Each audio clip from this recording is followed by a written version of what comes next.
औरत आज़ादी conference in रियासत खां इहो मुतालबो करे थी त गैर रस्मी जेके पोरियत औरतूं आहिनि उन्हनि खे लेबर लॉ तहत मज़दूर तस्लीम करे ऐं उहे मुकमल मराहतूं ॾिनियूं वञनि जेके लेबर लॉ में मौजूदु आहिनि। हाल इन करारदाद खे जेको हाल इन करारदाद खे क़बूल करे थो हथ मथे जेका करारदाद क़बूल कई वञे उन हथ मथे करो।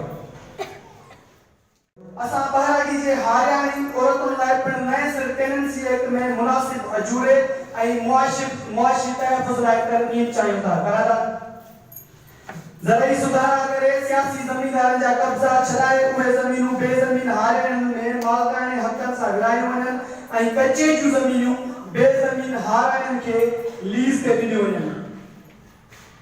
घर जे नुक़सान सकियल औरतुनि खे मुस्तक़िल बुनियादुनि ते ग़िज़ाई ज़रूरतुनि जी फ़राहमी समेत संदन तालीम रोज़गार साफ़ पाणी ऐं सिहत जे बुनियादी सहूलियतुनि जो जोॻो इंतज़ाम कयो वञे। असां तालीम सिहत रोज़गार ऐं रिहाई जी ज़रूरत खे रियासत जी ज़िम्मेवारी सम्झूं था। उन्हनि खे खानदान जे पॉलिसियुनि ऐं जारी अमल खे फिलफोर बंदि करण जो मुतालबो कयूं था। असां घुर कयूं था त अस्करी ख़र्चनि जी फौजी ख़र्चनि जी घटाई तालीम ऐं इलाज ख़ासि करे छोकिरियुनि ते ख़र्च छोकिरियुनि जी तालीम ते ख़र्च खे दुनिया जे आलमी मयारनि मुताबिक़ कयो वञे।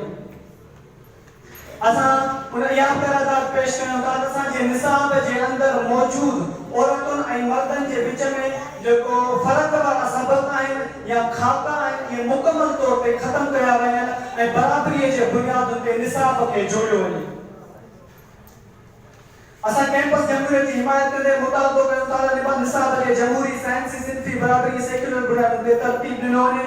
उन सां गॾु सिंध जे वॾनि शहरनि में छोकिरियुनि जी हॉस्टलनि में इज़ाफ़ो कयो वञे। मौजूदा हॉस्टलनि ते अणएलानियल कर्फ्यू ख़तमु कयो वञे। शागिर्दनि जी आमदो रफ़्तारी सहूलियत ॾियण लाइ सिंध जी यूनिवर्सिटी जे शागिर्दनि लाइ स्कूटर जी सवारी मुतारिफ़ कराए शागिर्दनि खे मुफ़्त स्कूटर फ़राहम करे ॾिना वञनि त जीअं आम पोरियत औरतुनि लाइ मख़सूस बसूं हलायूं वञनि।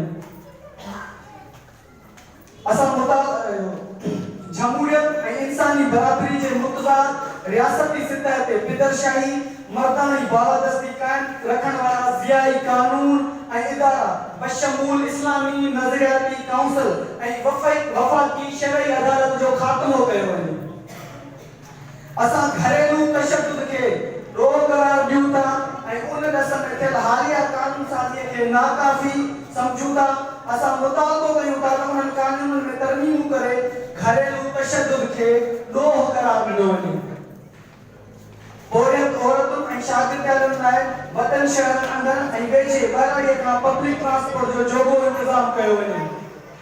मज़हबी अक़लियतुनि जे मैरिज एक्ट और विरासत वारे कानून में तरमीम करे औरतुनि खे मुकमल तौर ते कानूनी तहफ़ुज़ ॾिनो वञे। मज़हबी अक़लियतुनि सां पसंदि जे पलड़े जी सूरत में अदालती फ़ैसिलनि में नंढी उमिरि में शादी वारे एक्ट जो ख़ासि ख़्यालु रखियो वञे। उन सूरत में कंहिं मदरसे जे मज़हब जी तब्दीली वारे सनद बजाए उमिरि जे सर्टिफिकेट खे अदालती कार्रवाई जो लाज़िम जो हिसो बनायो वञे।